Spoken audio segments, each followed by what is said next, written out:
अस्सलाम वालेकुम। सीखो सब कुछ में खुश आमदीद। दोस्तों, आज हम सीखेंगे कि हम किस तरह क्विकली सिलेक्ट कर सकते हैं इंटायर कॉलम को और इंटायर रो को माइक्रोसॉफ्ट एक्सेल में।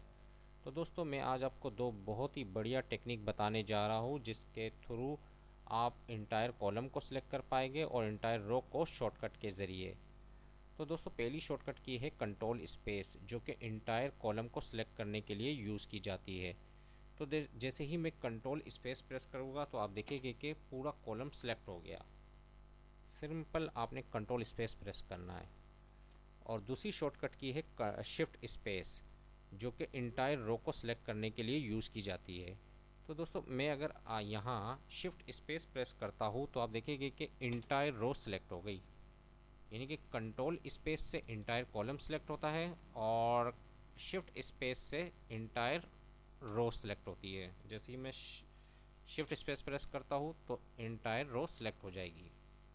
तो दोनों बहुत ही बढ़िया शॉर्टकट है जिसके थ्रू आप ये काम कर पाएंगे। तो दोस्तों, उम्मीद है कि ये वीडियो आपको बहुत पसंद आई होगी। लाइक और सब्सक्राइब करना मत भूलिएगा। दोस्तों, आप मेरे चैनल को सब्सक्राइब ज़रूर कीजिए ताकि कोई भी नई वीडियो आए तो उसका नोटिफिकेशन आपको मिलता रहे। Thanks for watching. अल्लाह हाफिज़।